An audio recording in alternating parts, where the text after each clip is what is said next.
kesinambungan nantinya Ustaz. Memang awalnya dari ide ibu-ibu, insya Allah kami bantu dan support untuk kelancarannya. Jadi seperti itu Ustaz. Terima kasih. Assalamualaikum warahmatullahi wabarakatuh. Waalaikumsalam.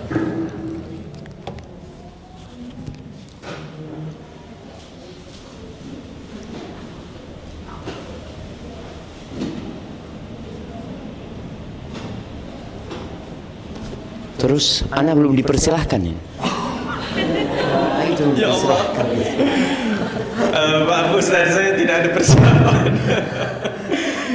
Jadi hari ini kita kedatangan Ustaz Syafiq untuk niatan untuk belajar mencari ilmu dari Ustaz Syafiq. Jadi mari kita menyimak dan mendengarkan Ustaz Syafiq. Monggo dipersilakan Ustaz. Masya Allah. Barakallahu fikum. Assalamualaikum. Jazakallah khair. Ana ucapkan assalamualaikum warahmatullahi wabarakatuh. Alhamdulillah alladzi bi ni'matihi tatimmu shalihat. Segala puji bagi Allah Jalla Jalaluh yang karena nikmatnya kebaikan-kebaikan menjadi sempurna. Ini sebuah pujian yang Nabi alaihi salatu wassalam ungkapkan tatkala beliau mendapatkan nikmat dari Allah Azza wa Jalla. Dan sejatinya kita tidak pernah hidup tanpa nikmat Allah. Kita bisa sampai ke tempat ini, kita bisa duduk mendengarkan kajian, mau gitu ya. Kemauan itu pun dari Allah yang menggerakkan hati kita. Makanya bagi Allah segala pujian dan sanjungan atas segala nikmat yang diberikan kepada kita. Karena kalau bicara nikmat yang Allah berikan, sebagian kita mungkin berpandangan nikmat itu hanya harta yang diberikan padanya. Padahal nikmat yang paling agung adalah nikmat hidayah dan petunjuk dari Allah Subhanahu wa taala. Tidak semua orang itu bisa datang ke kajian. Ya, ana dulu berpikir bahwasanya orang-orang ketika sukses secara dunia, insya Allah dia akan sering mendatangi kajian. Karena dia sudah fokus cari akhirat, dunianya udah dapat gitu. Tapi ternyata memang Nabi SAW menyebutkan karakter manusia. Karakter manusia berarti karakter kita bersama ya. Kita nggak perlu nunjuk siapa, karena kadang-kala kalau sudah bicara tentang karakter negatif, kita berpikir, oh ini kayaknya fulan gitu, seperti itu. Padahal enggak, ini kita semuanya. Lau utiya ibnu Adam wadin min dhahab. Manusia itu kalau dikasih satu lembah ya. Satu lembah itu kebaik, kalau sekarang mungkin stadion Jember lah. Itu full penuh emas lantakan. Kira-kira cukup nggak manusia? Antum lah merasa cukup loh saat ana mau fokus ibadah. Tapi kayaknya enggak. Kata Nabi SAW, dia ingin dua. Dikasih satu lembah isi emas, dia ingin dua. Dikasih dua, ingin tiga.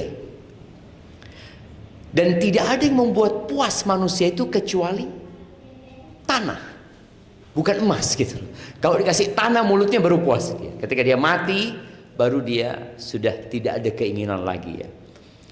Kemudian Rasul sallallahu alaihi wasallam menyebutkan bagaimana yashibu ibnu Adam. Manusia itu menjadi tua. Organ tubuhnya menjadi tua, rambutnya beruban ya, mungkin mulai sakit-sakitan pinggulnya ya, dengkulnya, sudah berasa dia tua. Wa yabqa itsna. Tapi ternyata ada dua yang tetap muda. Apa? Yang tidak akan pernah tua di antum, walaupun nanti antum ya sudah putih semua pakai tongkat gitu ya. Ada dua hal yang tidak akan pernah tua di diri antum. Apa jemaah? Apa kira? Nah, yang bisa jawab kita kasih teh. Wah, kasih teh semuanya dapat Ustaz. Nah, apa? Masya Allah, ini pembawa acaranya kok telat ini.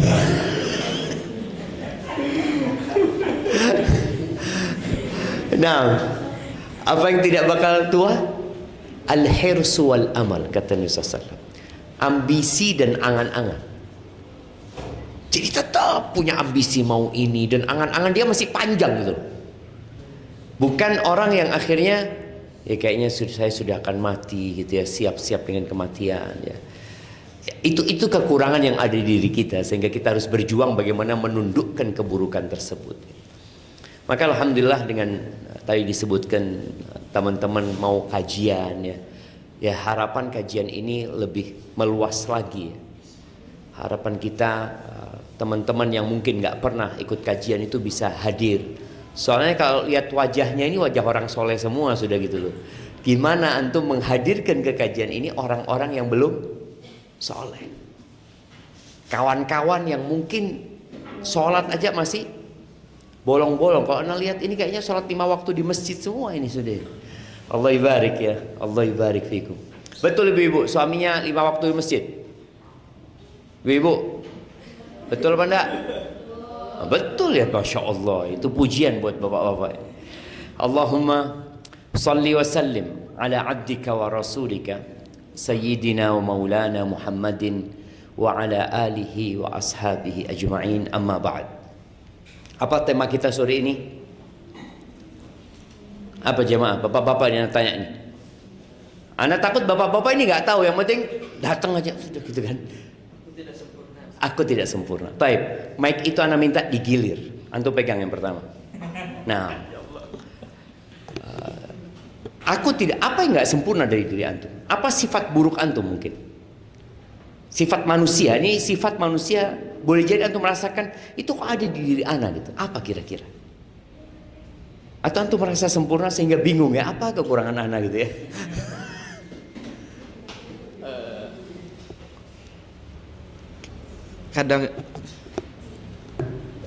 Kadang suka seuzon Ustaz. Suka suudzon Terhadap sesuatu Ustaz. Terhadap manusia apa sesuatu? Ya terhadap misalnya sesuatu yang terjadi gitu Ustaz. Bisa kasih contoh? Ya mungkin lebih ke berprasangka yang tidak baik gitulah Ustaz. Kepada sebuah kejadian gitu. Iya. Kurang berbaik. Barakallahu fiik. Lanjutkan. Kalau ana mungkin terlalu banyak memikirkan, wah semacam pesimis, tapi karena apa ya, realistis. Jadi wah kayaknya nggak mungkin nih gitu. Yang ini suudzon, yang ini tidak mungkin. Ya suudzon juga kayaknya. Iya hampir sama Ustaz. Hampir sama. Jadi wah sepertinya kalau begini karena satu hal, dua hal, tiga hal kayaknya nggak mungkin nih gitu. Oke. Iya. Belum jangan pindah dulu. Kalau antum yang lihat kekurangan di istri apa? Nah ini lebih dalam. Ini sebaliknya. Oh sebaliknya. Istri saya coba dulu. Optimis banget. Gitu. Optimis. Itu kekurangan di diri istri antum. Itu kayaknya kelebihan atau kekurangan menurut antum? Bisa iya. Bisa kekurangan, bisa kelebihan juga Iya, gitu kan. iya. Hanya coba delosor nanti suaminya suruh nyoba gitu kan. Siap, lanjutkan. Barakallahu fikum. Kalau anak mungkin lebih ke kadang kurang Ustaz, kurang menahan emosi gitu Ustaz. Susah nahan emosi. Misalnya kalau saya pulang kerja gitu Ustaz ya. Terus kadang kalau sama anak-anak gitu kan rewel Ustaz. Itu kadang kayak Susah nahan emosi tapi berusaha gitu Ustaz. berusaha. Masya Allah berusaha. Tapi kalau di tempat kerja, antum meluapkan nggak emosi? Kalau di tempat kerja mungkin Kalau diluapkan, antum punya anak buah, antum punya gimana gitu ya? diluapkannya mungkin dengan pekerjaan yang lain Ustaz. Oh dia Nggak melakukan dikasih. pekerjaan yang lain. Iya. Iya, berarti nggak marah-marah antum di tempat kerja. Gak marah-marah, alhamdulillah gak marah-marah. Kalau misalnya suatu pekerjaan ini buat emosi Ustaz, saya pindah ke tempat yang Oh masya Allah. gitu Ustaz. Jadi kalau rumah antum bikin emosi antum pindah ke rumah lain gitu maksudnya? Akhirnya pindah ke itu Ustaz, olahraga itu Ustaz. Oke, olahraga, olahraga. Siap, barakallahu fikum. Baik, lanjut ke belakang. Iya. Bismillah. Kalau anak mungkin sedang mengerjakan sesuatu dan pekerjaan itu nggak bisa, biasanya sepaneng Ustaz. Sepaneng. Iya. Kalau nggak bisa selesai sepaneng. Iya Ustaz. Akhirnya dilampiaskan kemana? Ngopi Ustaz. Oh, ngopi. Iya. Jadi bukan pulang ke rumah, enggak? Bukan Ustaz, ngopi Ustaz. Kenapa nggak pulang ke rumah? Nanti di rumah juga bikin sepaneng juga Ustaz. Oke, siap. Berarti antum memang cari tempat yang tidak membuat antum sepaneng gitu Iya, kan? Ustaz. Baguslah seperti itu. Siap, barakallahu fikum. Lanjut.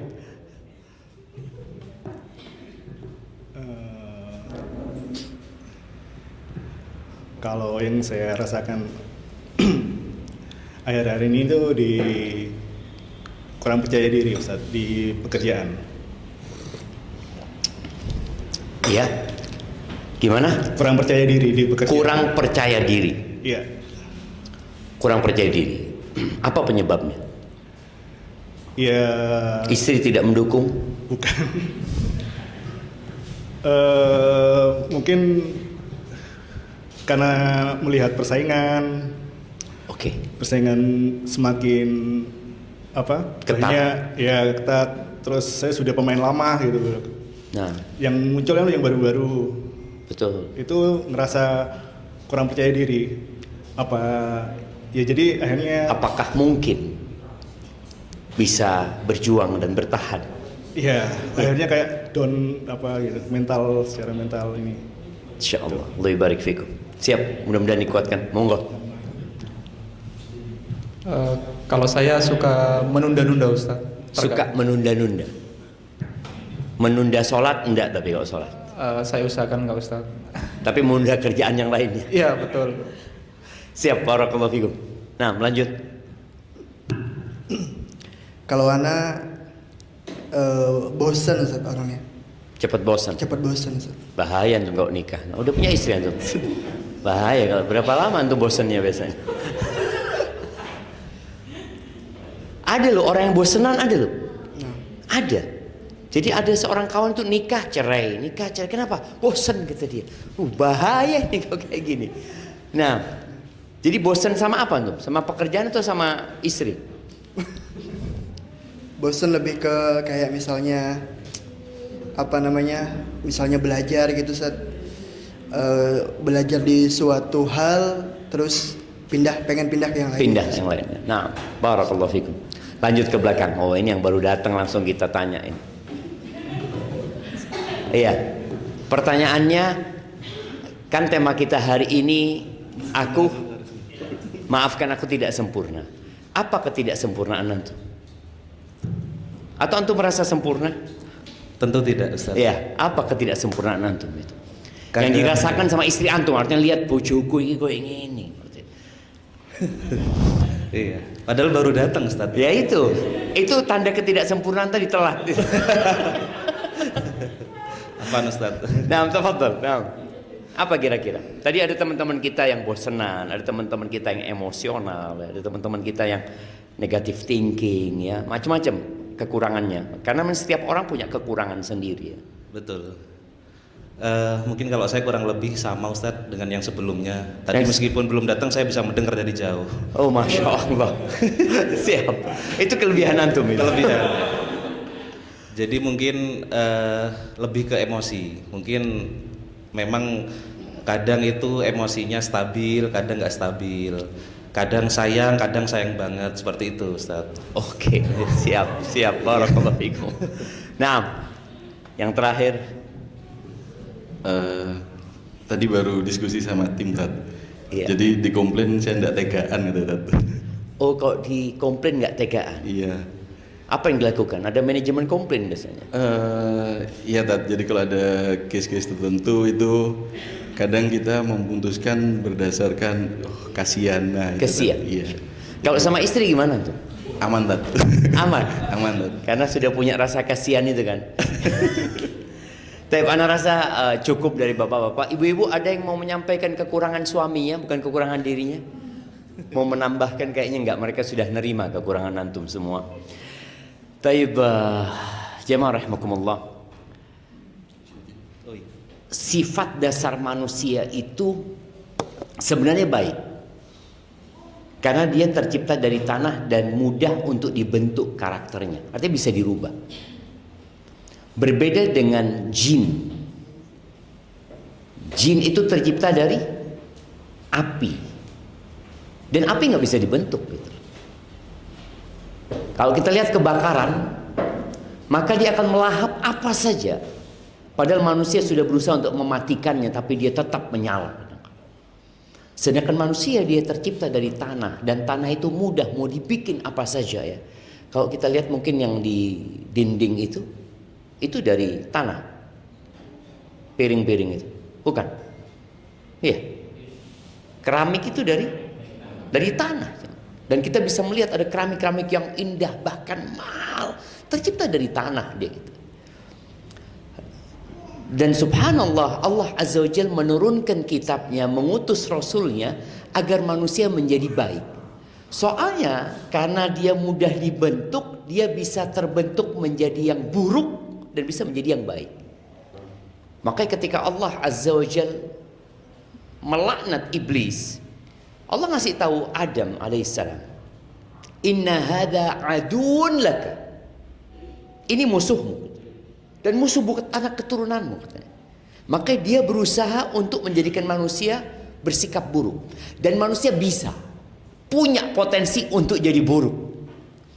Allah Azza wa Jalla menyebutkan ya, di antara sifat buruk manusia ini, wa khuliqal insanu halu'a. Innal insana khuliqa halu'a. Idza massahu syarru yazu'a. Wa idza massahu khairu manu'a. Ini sifat buruk kita yang mungkin kita nggak nyadarin, tapi Allah nyebutin. Sesungguhnya manusia diciptakan penuh dengan keluh kesah. Mungkin kita bisa merasakan kurang syukurnya kita. Yang ada mengeluh ya, ada masalah ini, terus mengeluh. Antum merasakan istri antum mengeluh sama antum? Bapak-bapak, langsung gini semua. Iya betul kayaknya gitu. Ibu-ibu, suaminya suka mengeluh? Enggak. Iya, padahal dia ngeluhnya di tempat kopi tadi. Dia sebenarnya mengeluh gitu loh, tapi di tempat yang berbeda. Cuma karena istrinya nggak punya tempat mengeluh, jadi ngeluhnya sama suami gitu loh. Tapi sama, manusia itu suka berkeluh kesah. Kalau ditimpa keburukan, ya dia akhirnya nggak nerima, tidak bersabar. Kalau tadi disebutkan jadi marah, jadi emosi ya, dia nggak sabar menerima kondisi yang ada. Kalau dikasih nikmat, bakhil. Dikasih nikmat, manusia itu manual, sulit untuk mengeluarkan uangnya.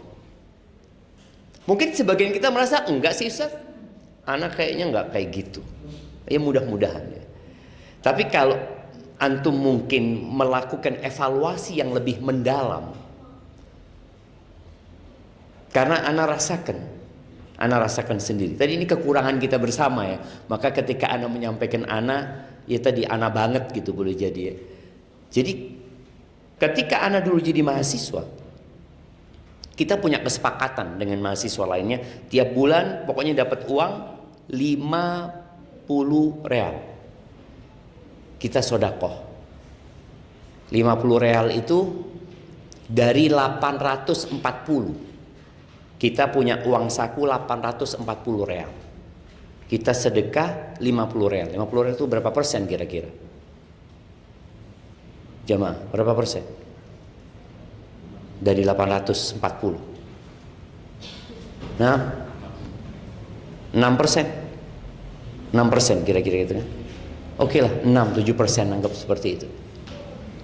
Ketika uang kita 10 juta, seharusnya kan tetap 6% itu.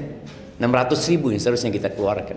Ketika uang kita 100 juta, seharusnya yang kita keluarkan tuh jadi 6 juta. Ketika kita punya uang 1 M, seharusnya 60 juta yang kita keluarkan. Tapi ternyata setelah punya uang 1 M tetap 6 juta gitu dikeluarkan. Kita merasa enggak, anak keluarkan seharusnya kan 2,5%. Ini anak 6% gitu.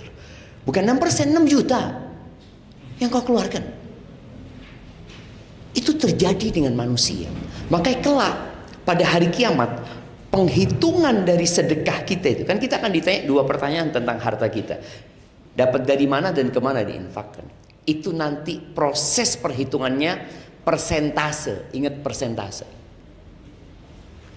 Makanya ada orang yang punya uang 50.000, dia sedekah 25.000. Berapa sedekah dia? 50%. Apakah setelah kita punya uang 1 M nantinya, kita dulu waktu miskin, karena kita waktu miskin itu biasanya harapannya dikasih ganti sama Allah kan, aduh mudah-mudahan kasih ganti sama Allah, katanya sedekah itu membuka pintu rizki gitu kan, terus kita 50% kita berikan.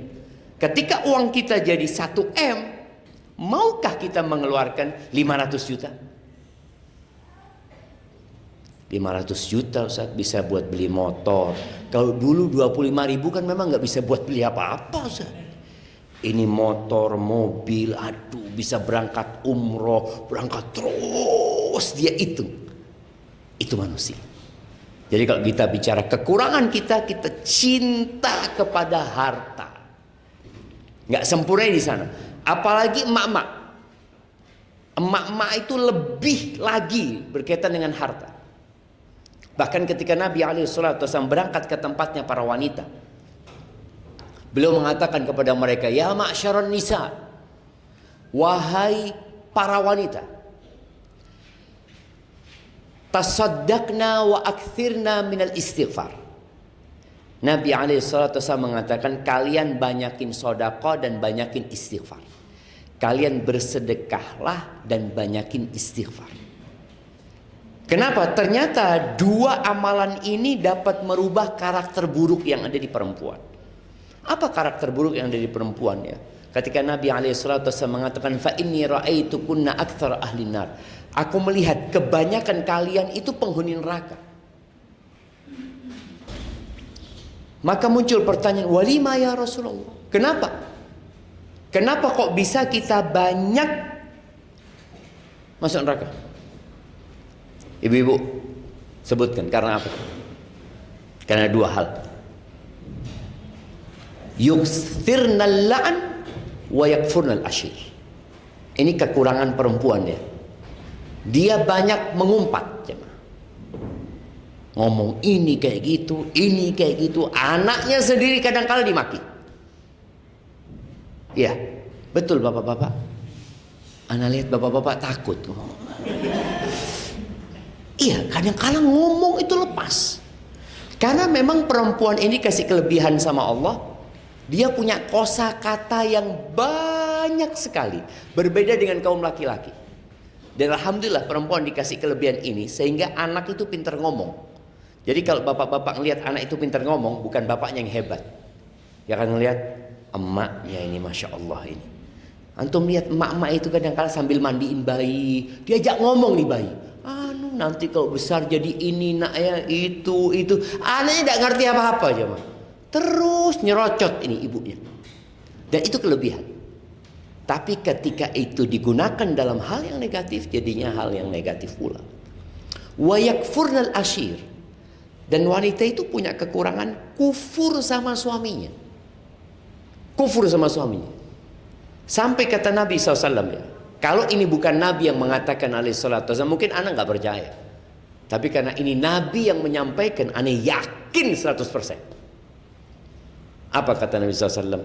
Lau ahsanta ila ihdahunna dahr.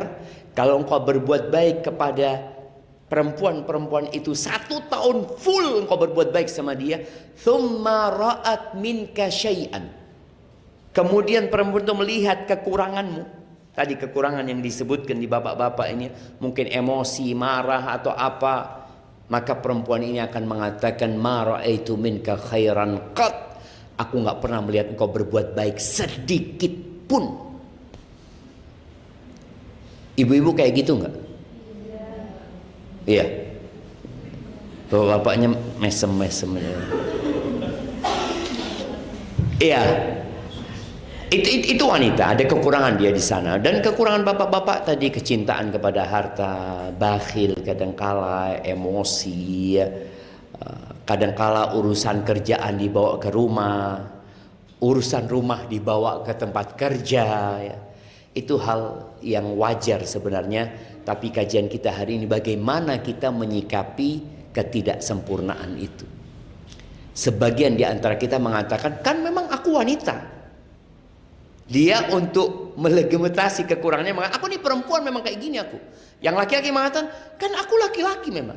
Aku kayak gini, bapakku kayak gini, mbahku kayak gini, buyutku kayak gini. Dia ingin mengatakan aku ini temperamental tuh dari keturunanku terus gitu. Dan aku kayaknya nggak bisa berubah gitu. Kadang-kadang seperti itu, enggak. Nabi alaihissalatu wassalam mengatakan innama bu'ithtu liutammima makarimal akhlak. Aku diutus untuk menyempurnakan akhlak-akhlak yang mulia. Artinya manusia bisa berubah. Jadi nggak ada lagi ceritanya orang ya memang aku kayak gini, enggak. Aku berusaha untuk menjadi lebih baik. Dan ada 4 cara mengetahui kekurangan diri kita. Ada 4 langkah ya, supaya proses mengevaluasi diri itu menjadi sempurna, yang nantinya kita akan berusaha untuk melakukan perbaikan terhadap diri kita. Dan ya nanti suami istri, kalau kita bicara bagaimana menyikapi kekurangan ya dengan memaafkan, dengan menerima. Cuma bagaimana sekarang kita mengetahui dulu kekurangan diri kita. Yang tadi disebutkan sama bapak-bapak ini hanya kalau bicara gunung es, itu hanya ujungnya. Hanya ujungnya. Ke dalam itu masih banyak karakter buruk kita yang harus diperbaiki. Cara yang pertama, sebagaimana disebutkan oleh Ibnu Qudamah ya, dalam kitabnya Mukhtasar Minhajil Qasidin. Cara yang pertama itu memang duduk sama seorang yang berilmu, yang mengetahui tentang penyakit-penyakit hati. Kalau antum sakit badannya, antum akan ke dokter. Antum akan mengatakan ke dokter, dok, anak ini sakit dok. Taib, naik ke ranjang sana, diperiksa sama dokter.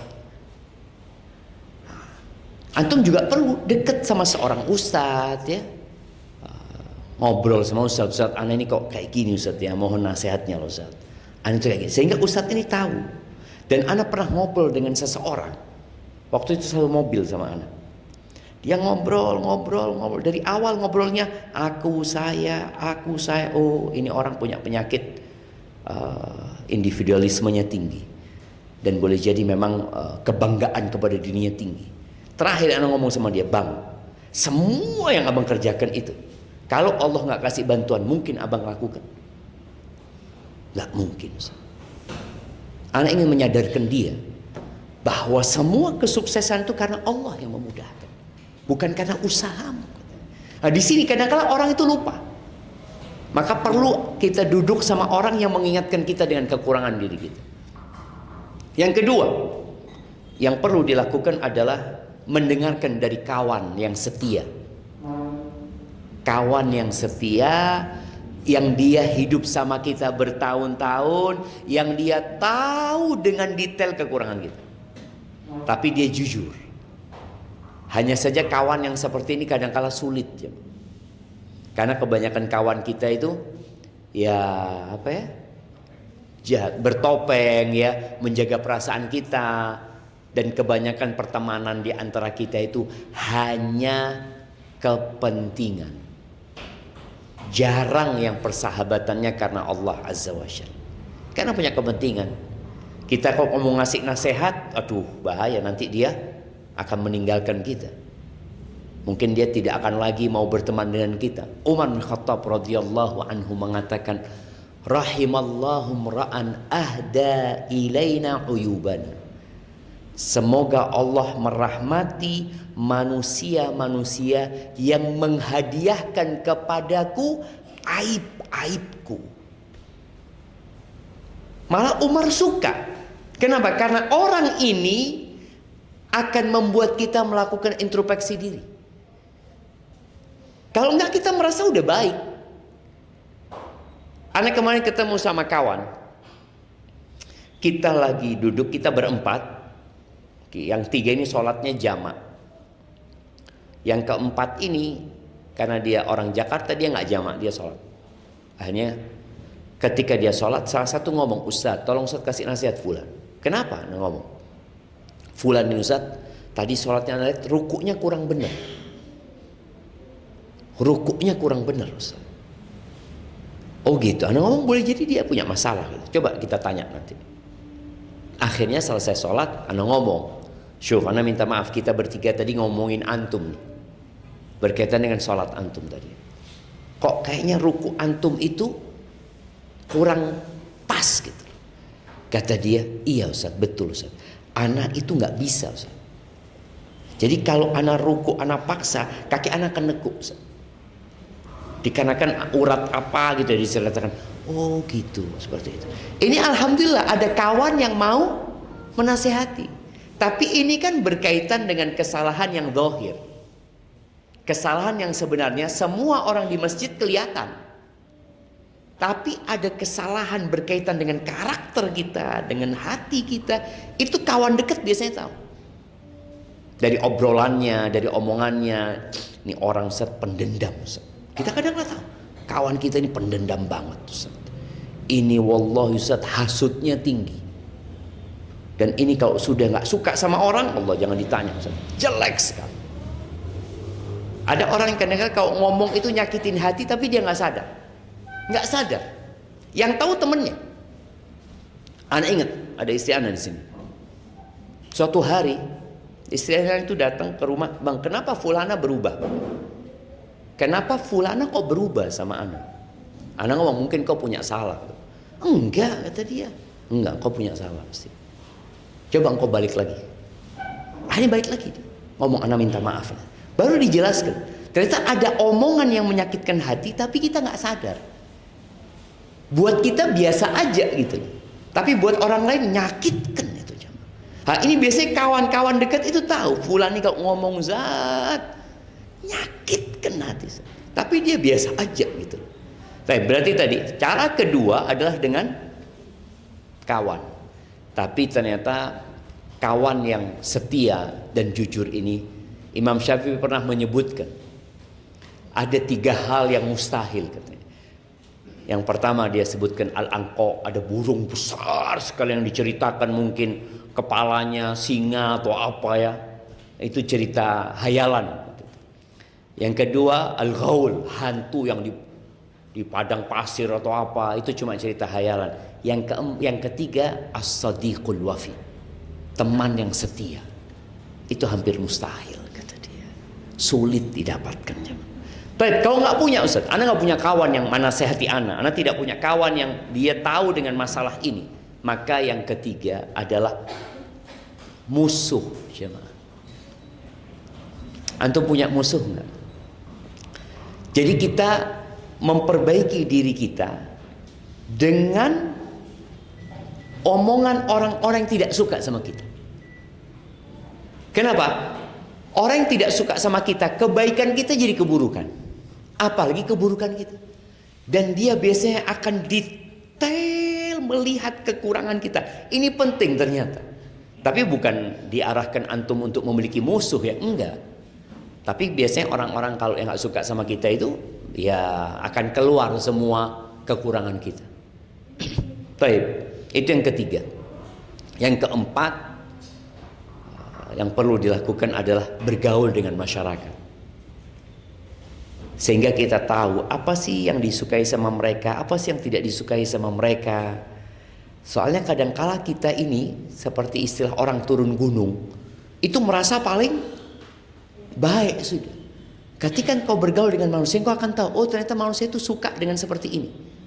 Contoh ya, ketika kita bergaul sama manusia, makan bareng,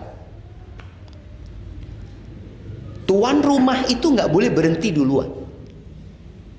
Tuan rumah itu di masyarakat, kalau tuan rumah itu cuci tangan, akhirnya tamunya cuci tangan gitu loh. Ya apa ya? Cuci tangan sudah dia. Kemudian kita bergaul dengan masyarakat yang muda, ketika makan bersama itu nggak boleh berhenti duluan, sampai pamit sama yang tua. Soalnya kalau yang muda berhenti, yang tua masih lanjut makan, itu akan dilihat Iki apa wis tuwek sik mangan tok ngono kan. Malu dia akhirnya gitu. Ini kadang-kadang nggak ditemukan di bangku sekolahan. Tapi ketika kita bermasyarakat, kita jadi tahu, oh kayak gitu ya. Masyarakat nggak suka ternyata. Sehingga kita tahu dengan kekurangan-kekurangan kita. Jadi mohon ini para suami, para istri, dan sebenarnya yang paling tahu dengan kekurangan suami siapa? Istrinya. Dan yang paling tahu dengan kekurangan istri siapa? Suaminya atau pembantunya di rumah. Iya. Pembantu itu tahu banget sama majikannya. Tahu. Makanya sekali-kali ibu-ibu itu tanya sama pembantunya. Tanya sama pembantunya, menurut kamu apa sih kekurangan aku? Ya kalau sudah dekat sama pembantu mungkin dia akan nyampaikan. Tapi kalau enggak, engkau orang yang baik, soleha, enggak ada perempuan kayak engkau di muka bumi ini ya. Karena takut dipecat ya kalau ngasih tahu kekurangan-kekurangan majikan. Tapi kita perlu. Dan yang tahu sama bapak-bapak selain mamai istrinya, pembantu juga. Pembantu, sopir ya. Orang itu tahu. Anak buah itu tahu sama karakter atasan. Kalau atasannya datang, aduh teko ya. Ini biasanya ngamuk-ngamuk ini. Iya, ada yang seperti itu coba. Maka semua itu adalah sarana sebenarnya bagaimana kita memperbaiki diri kita. Karena ketahuilah engkau nggak sempurna. Dan Nabi SAW sudah membuat sebuah pernyataan. Kullu bani Adam khata'. Semua anaknya Adam. Tanpa terkecuali. Semua anaknya Adam suka berbuat salah. Terus apa solusinya? Wa khairul khatta'in at-tawwabun. Sebaik-baiknya orang yang berbuat salah adalah yang bertobat. Tadi memperbaiki diri dia. Tahu aku memang salah, aku memang punya karakter buruk. Wallahi aneh itu bakhil orangnya Ustaz. Iya. Aneh itu orangnya seperti ini, seperti itu. Wallahi jamaah, kalau kita nggak ada yang menegur, bahaya. Allah Azza wa Jalla mengatakan waman yuqa syuhha nafsihi fa ulaika humul muflihun. Barang siapa yang dijaga dari kekikiran dirinya. Kita punya sifat bakhil jadi. Nggak mau dikasih nasihat, nggak mau dikasih masukan, kita merasa sudah kena. Berkaitan dengan harta juga kita nggak ingin ada orang lain yang dapat harta kita umpamanya, dapat bagian kita nggak ingin hak kita diberikan kepada orang lain. Itu manusia. Tapi yang dijaga di kekikiran dirinya, dia adalah orang-orang yang sukses. Ada sebuah kejadian, Talha bin Ubaidillah. Ini cerita tentang istri yang soleha. Talha bin Ubaidillah ini suatu hari dia keluar masuk rumahnya. Udah malam nih. Dia nggak bisa tidur. Ditanya sama istrinya, "Bang, kenapa engkau bang?" "Aku baru dapat fulus," kata dia. "Dapat fulus?" kata dia. "Iya. 400.000 dirham. 400.000 dirham. Dia punya aset di Yaman atau di mana dijual. Jadi cash, dia punya uang cash. Beda orang punya tanah sama punya uang cash. Antum kalau punya tanah ya biasa, punya aset biasa. Tapi kalau pegang duit besar itu kadang-kala bingung mau dibuat apa, ya mau beli apa, mau ini itu, malah jadi bingung. Ketika nggak punya duit bingung, banyak duit lebih bingung lagi kadang-kadang. Akhirnya 400.000 dirham itu, supaya antum tahu berapa nominalnya kalau sekarang ini, itu sama dengan 40.000 dinar. 40.000 dinar. Karena 10 dirham itu 1 dinar. 40.000 dinar ini berarti 40.000 kali 4/4 gram emas. Berapa jemaah? 4 kali 4 16. Ya. Yang 2,5 kali 4 10. Berarti 170.000 gram emas. Ya. Betul. Kali 2 juta. Berapa? 340 apa? Apa jemaah? Berapa M? Berapa?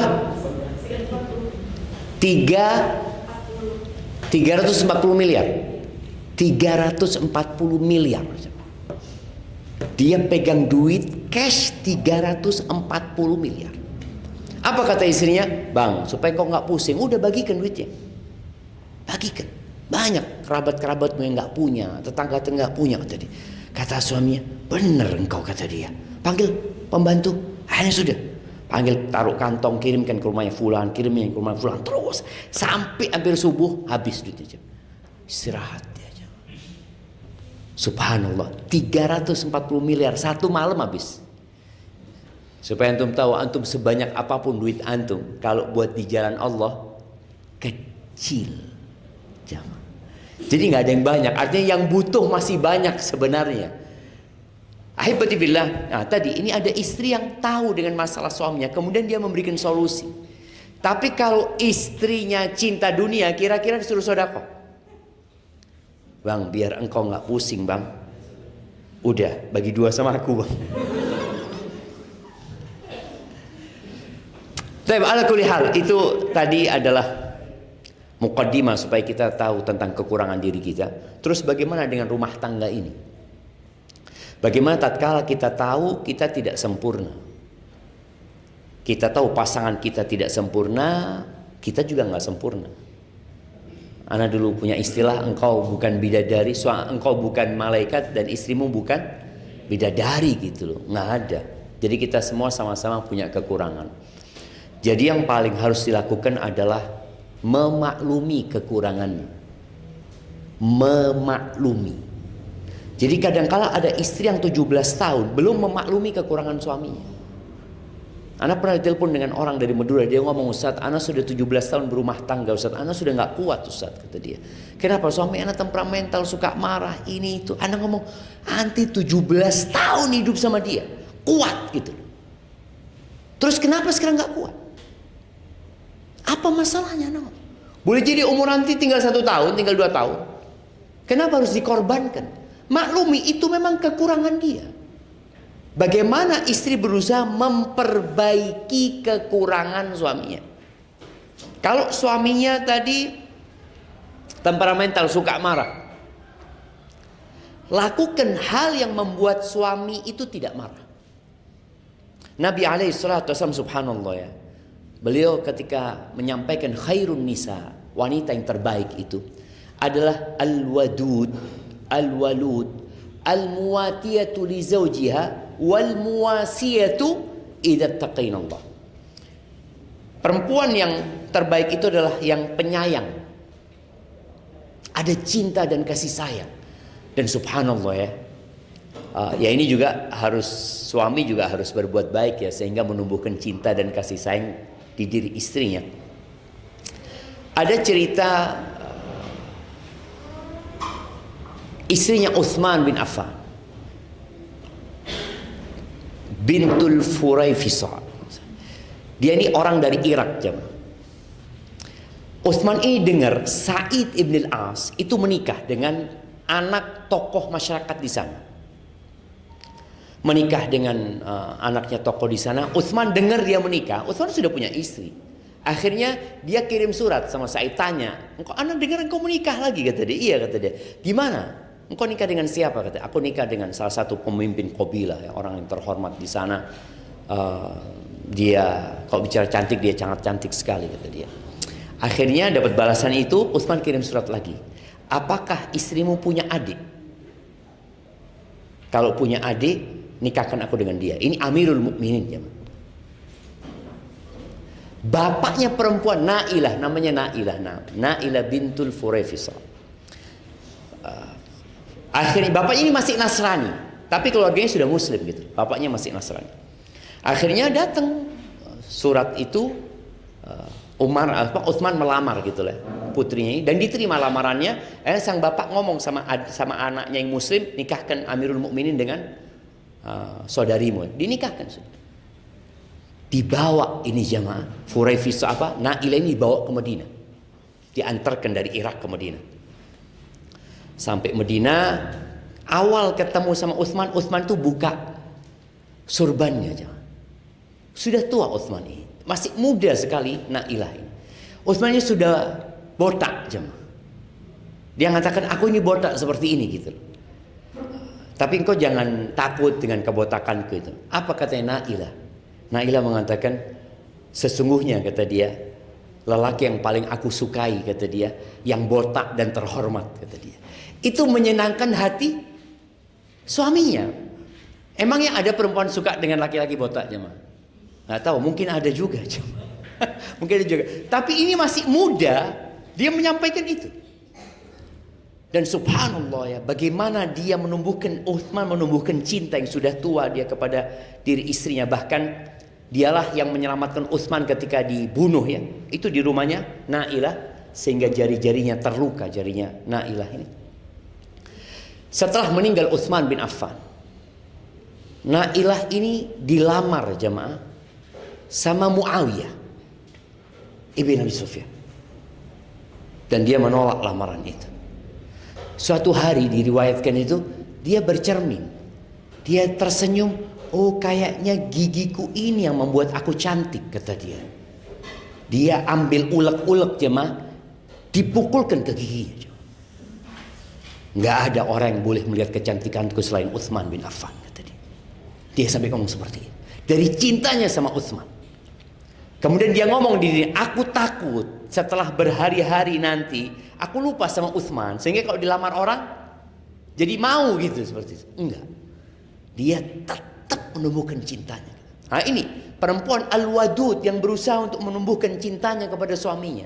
Mungkin dia tidak terlalu cinta sama suaminya, tapi ya udahlah. Termasuk kebohongan yang dibolehkan, kebohongan dalam rumah tangga gitu.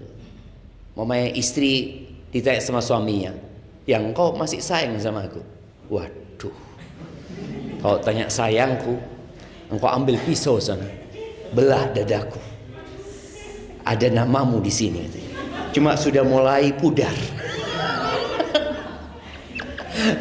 Ada namanya tapi sudah mulai pudar. Enggak tuh apa ya? Ungkapkan hal itu, ungkapkan dengan lisan ya, dengan perbuatan tentunya. Ya. Itu perempuan yang penyayang. Ya. Yang kedua adalah al-walud, yang suka punya anak. Karena kadangkala bapak-bapak, antum punya anak berapa? 2. Tapi perencana berapa? 2. Kok 2? Gimana sih? Nabi alaihissalatu nyuruh banyak anak, antum cuma 2. Tapi kalau fulus, antum mau fulus berapa? Sebanyak-banyaknya gitu kan? Buat apa kalau anaknya 2 punya fulus sebanyak-banyak? Paling enggak 6 lah antum. Bismillah ya. Ya, cuma masalahnya istri Zat ruwet diajak punya anak lagi Zat. Anu, iki aku sing meteng, awakmu sing enak-enakan. Jadi kadang padahal ciri wanita yang baik itu yang suka punya anak. Suaminya ngomong, "Dik, nambah anak ya." Kata sang istri, "Berapapun yang kau mau, Bang. Selama Allah kasih, bismillah." Gitu. Loh iya. Tapi kalau suaminya sendiri sudah ngomong, "Ndak wis, loro wae, ruwet ngurusi anak." Ndak, maka usahakan tadi. Karena ini ciri wanita yang soleh, suka punya anak. Memang dia capek, lelah, tapi ingat semua kelelahan itu ada perhitungannya. Jangan dianggap ada yang gratis, nggak ada yang gratis. Allah akan hitung kecapean dia, kelelahan dia, keletihan dia, bahkan bagaimana ketika dia melahirkan antara hidup dan mati. Itu ada perhitungannya di sisi Allah Azza wa Jalla. Yang ketiga, wanita yang baik ini al-muwasiyah li zawjiha. Al-muwatiyah yang pertama. Dia suka mencocokkan diri sama suaminya. Artinya kadang-kadang suaminya maunya ini, bismillah bang, nggak apa-apa lah itu kayaknya bagus. Nggak suka menentang. Kan ada perempuan-perempuan yang contohnya dia izin mau keluar rumah. "Bang, aku keluar bang ya." Kata suaminya, "Janganlah di rumah aja." "Oh jangan bang, ini itu ruwet dia." Ruwet, terakhir suaminya ngomong, "Iya dah, tafadhol gitu bang." "Engkau ridho bang?" "Iya bang." Ini padahal dipaksa untuk ridho gitu loh. Wis dikatakan dari awal, tapi ada perempuan yang enggak, suami yang ngomong enggak, ya sudah enggak gitu kan. Maunya suami apa? Dia berusaha untuk menyesuaikan gitu. Ada perempuan-perempuan itu perempuan yang baik. Yang ketiga, al-muasiyah, perempuan yang suka menghibur suaminya. Kalau antum lihat bagaimana Nabi SAW kenapa tidak melupakan Khadijah. Khadijah punya semuanya tuh jemaah. Khadijah punya semuanya. Dia wanita yang penyayang sama Nabi SAW ya. Bagaimana sayangnya sama Nabi. Yang kedua, bagaimana dia memberikan anak kepada Nabi SAW ya. Kemudian yang ketiga, padahal sudah tua ya. Kalau kita bicara Khadijah itu umur 40 tahun ketika menikah sama Nabi SAW, pendapat yang masyhur. Dia punya anak berapa dari Nabi SAW setelah umur 40 tahun. Kemudian yang ketiga, bagaimana dia, apalah maunya Nabi SAW. Nabi SAW mau ke Gua Hira, akhirnya dia ditinggal, dia bikin makanan, ini dilakukan sama Khadijah. Pokoknya apa yang menyenangkan hati suaminya. Yang keempat, dia yang suka menghibur Nabi SAW. Ketika meninggal Khadijah, subhanallah, itu Nabi SAW benar-benar terpukul jemaah. Karena ketika beliau dicela, dimaki oleh orang-orang, masuk rumah nggak ada yang menghiburnya lagi. Nggak ada lagi, sudah masuk rumah yang ada anak-anaknya. Maka anak-anaknya harus dikuatkan sama bapaknya. Kalau waktu itu Khadijah yang menguatkan Nabi SAW. Apabila mereka bertakwa kepada Allah Subhanahu Wa Taala. Maka ini hal yang penting tadi. Kita kok bisa kesini pembahasannya jemaah? Apa tadi? Nah, iya, kita bicara tadi kekurangan wanita ya. Kekurangan wanita yang mungkin tadi dia harus memperbaikinya ya. Artinya perempuan tadi berusaha untuk memperbaiki suaminya. Jadi ketika dia melihat suaminya punya karakter yang buruk, ya bismillah. Bagaimana setelah dia bertahun-tahun hidup itu dan dia tahu dengan karakter buruk ini, diperbaiki. Kalau tadi suaminya suka marah gitu, bagaimana dia jadi tidak marah? Ada seorang wanita ini gara-gara nggak belajar ya. Ada orang menikah tanpa belajar. Ibunya itu curhat, Ustaz, anak punya menantu ini jahat, Ustaz, kata dia. Lu kan gimana sih jahatnya, kata dia. Ini istrinya itu ngurusi bayi, Ustaz, ngurusin bayi pagi, dia mau kerja, nggak mau dia memahami, istrinya masih sibuk sama bayinya. Dia teriak-teriak, mana sarapannya ini tuh, akhirnya dia keluar rumah nggak izin, Ustaz. Loh, anak ngomong, yang salah putrinya ibu, anak ngomong. Loh, kok bisa, Ustaz? Loh iya, ini suaminya dia itu, ini bayi besar. Kalau tuh bayi kecil nangis, biarin sebentar, urusin suaminya. Kadang-kadang kan orang enggak, oh kesian, Ustaz, dia kan masih kecil nggak bisa apa-apa. Ya itu, mumpung nggak bisa apa-apa, ditinggal aja.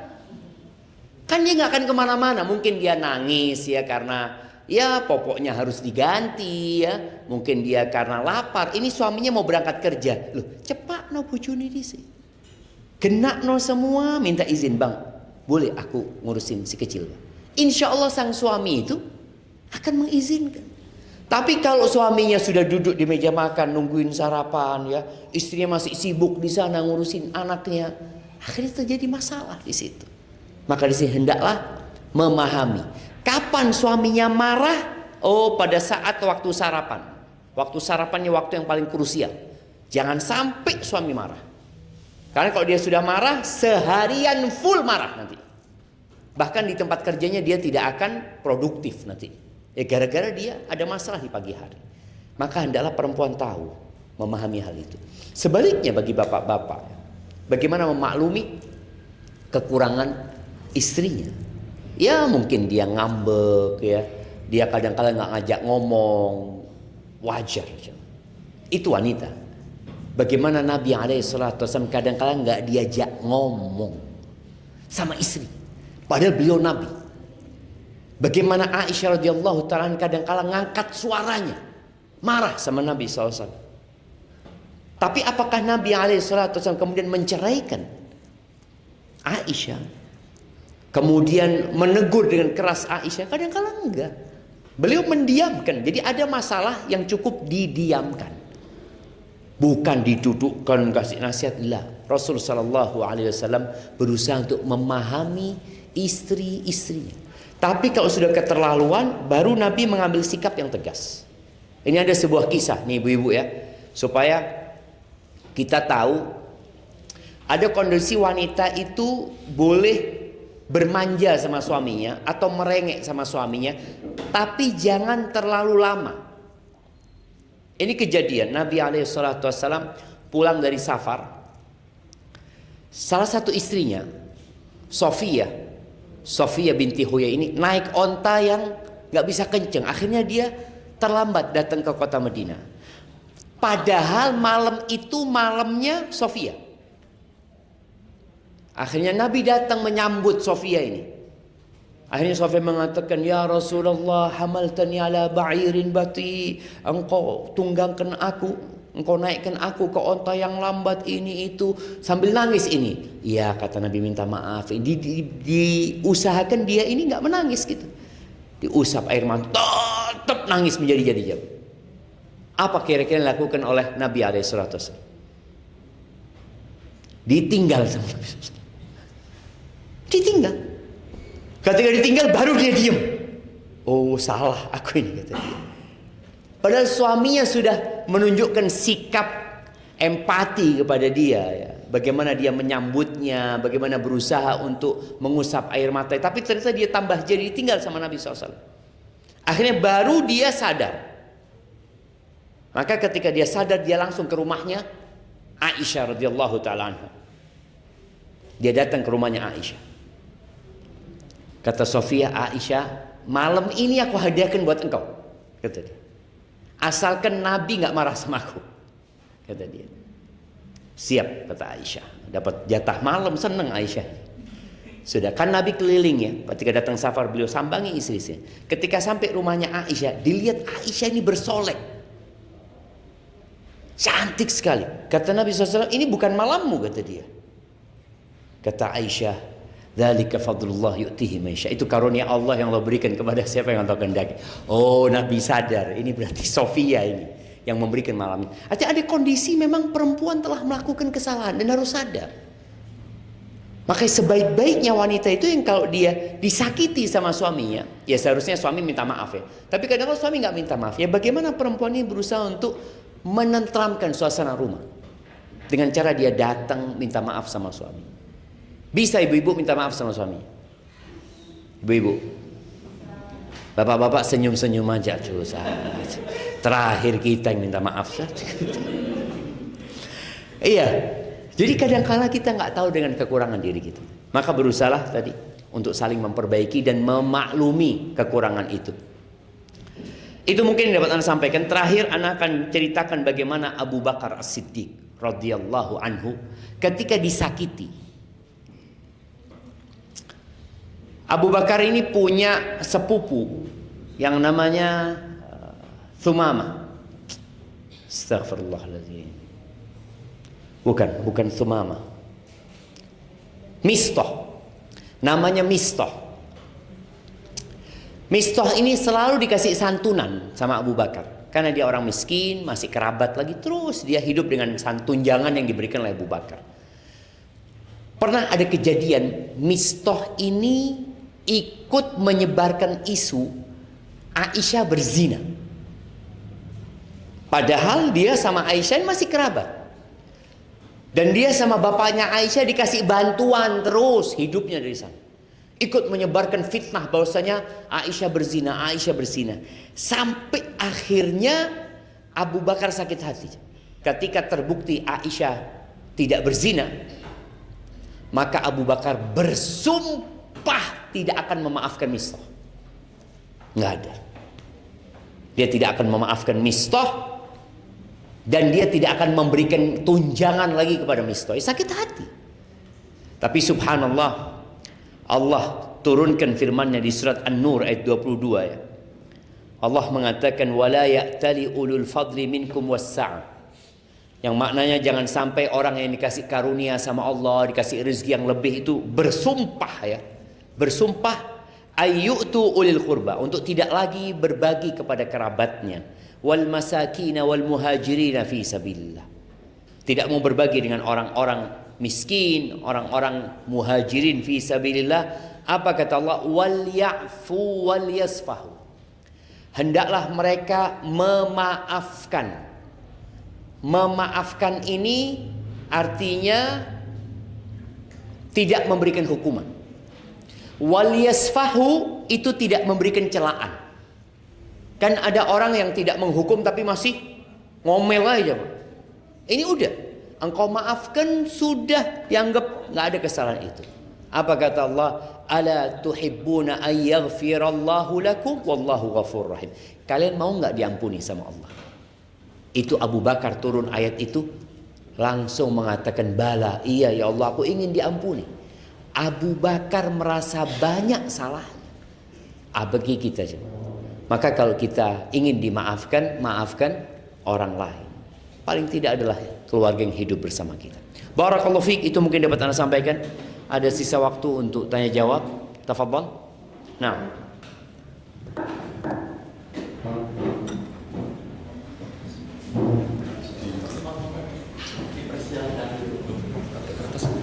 Sudah kata saya tadi udah. Iya, sambil menikmatin, iya santai aja Jama. Fadhal. Silakan yang mau tanya jawab. Ini bukan forum kemenangan untuk bapak-bapak ya hari ini ya.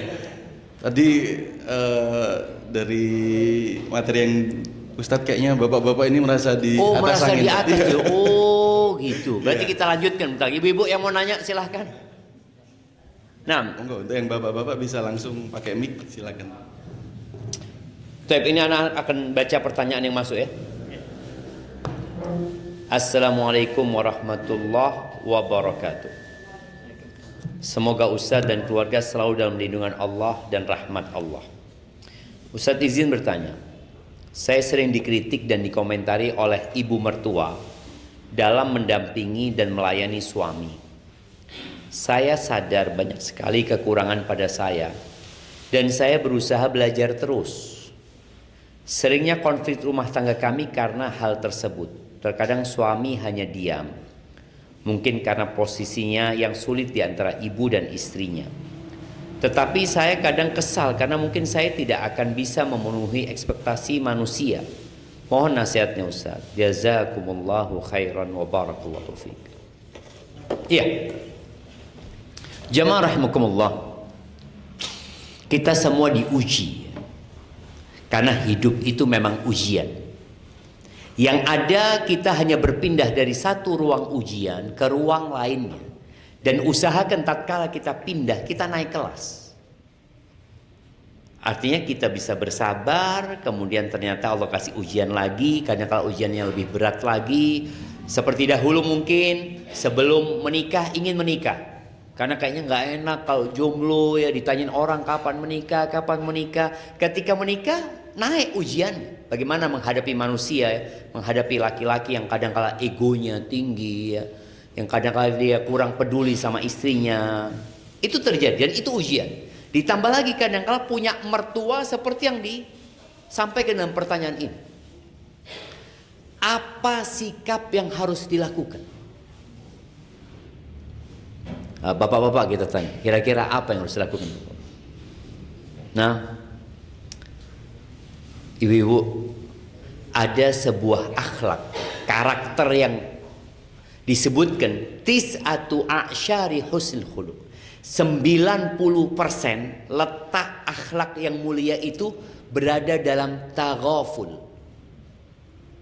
Taghaful itu artinya acuh tak acuh, cuek, masa bodoh. Enggak semuanya dimasukkan ke hati. Jadi mertua gini itu ya udah nggak usah dimasukkan ke hati.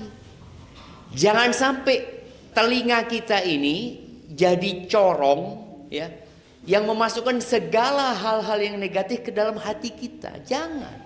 Udah masukkan sini, keluarkan sini. Mertua ngomong gini, dikritik sama mertua, jazakillah khairan. Tadi kita udah bicara ada 4 cara memperbaiki diri kita. Punya mertua kayak gitu alhamdulillah berarti ada banyak masukan dari mertua. Ngomong gini, iya, makasih, jazakillah khair. Dan peran suami harus bijak suami.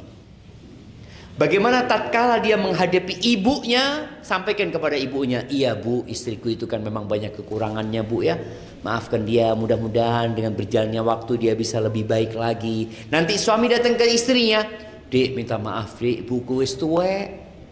Memang kayak gitu orang tua, kadang-kala karakternya berubah ini dan itu. Jadi dia harus selalu mendayung itu kanan kiri. Jadi kalau antum mendayung kanan toh, akhirnya kapal itu blunder, muter terus. Enggak, kanan, kiri. Jadi jalannya bisa kena nanti. Maka itu yang harus dilakukan oleh suami. Tapi istri tadi udah masa bodoh gitu, enggak semuanya harus dimasukkan ke hati.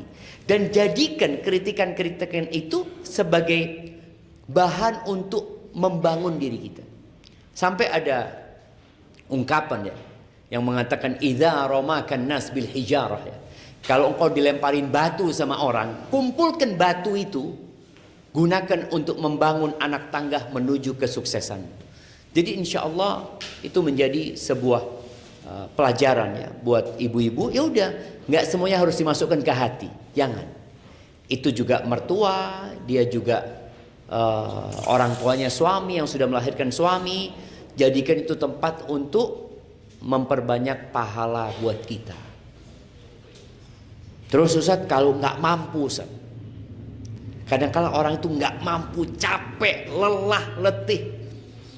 Apa kata Allah Azza wa Jalla? Ini sebuah pesan Allah kepada Nabi Muhammad SAW. Nabi Muhammad SAW itu dicaci, dimaki oleh kaumnya. Dikatakan penyihir, dukun, orang gila, apalagi itu. Allah mengatakan, walaqad na'lamu annaka yadhiqu sadruka bima yaqulun. Kami tahu hatimu atau dadamu menjadi sempit gara-gara omongan orang-orang itu. Apa yang harus dilakukan?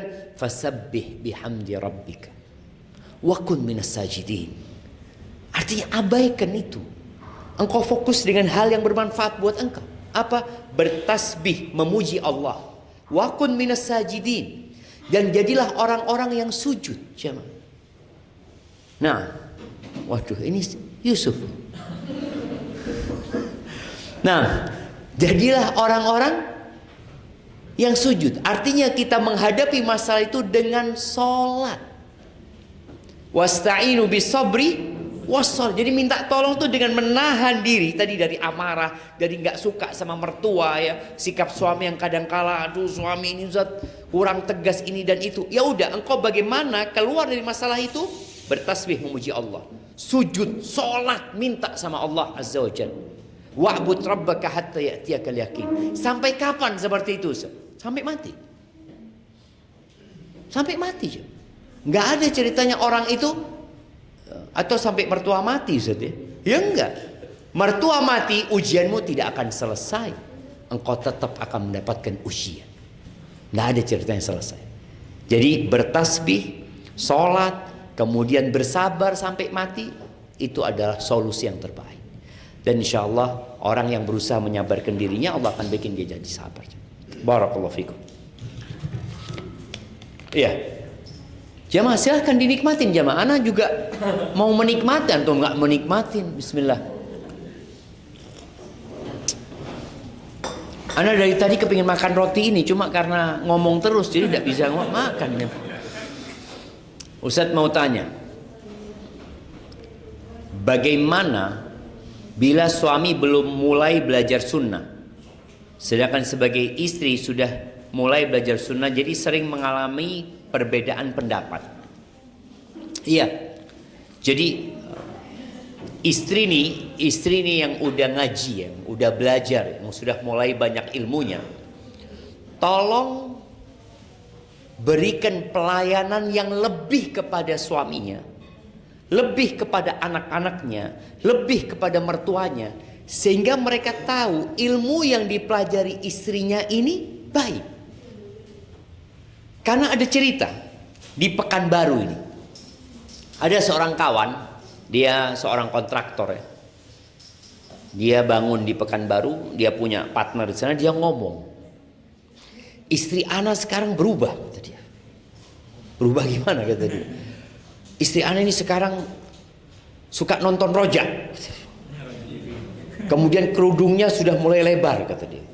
Terus engkau lihat perubahan istrimu kepada yang baik apa yang keburuk, kata dia.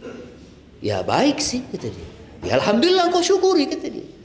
Nah, cuma kadangkala suami ini melihat istrinya jadi kurang ajar. Jadi kurang menghormatin, kurang melayani. Kan kadang-kala ada perasaan mangkel ya. Kalau suaminya, aduh saat suami anak sholatnya masih telat-telat saat ini itu. Akhirnya sang istri tidak melakukan pelayanan yang maksimal. Jangan. Maka seharusnya dengan ilmu yang kau pelajari, maksimalkan pelayananmu kepada suami. Sehingga suami tahu, oh istriku ini yang dipelajari kayaknya benar. Gitu. Buktinya apa? Masya Allah. Sekarang kalau aku pulang kerja, dia bukakan pintu. Dia tunggu aku. Kemudian dia cuci kakiku dengan air hangat, ya Masya Allah ya. Siapa suaminya di sini? Yang kalau pulang dicuci kakinya saya ambil air hangat ya, sambil dikasih cerita ya. Sehingga suami merasa istriku ini belajarnya benar. Jadi jangan terlalu menuntut kepada suami, tapi tunjukkan dengan bukti sebuah pelayanannya. Barakallahu fiik. Seperti itu jadi pertanyaan terakhir jamaah. Sambil makan nanti mungkin bisa dilanjutkan. Soalnya anak kepingin nyoba yang di depan anak. Antum silahkan menikmati yang sudah disuguhkan. Barakallahu fiik. Sallallahu ala nabiyina Muhammad wa ala alihi wasallam.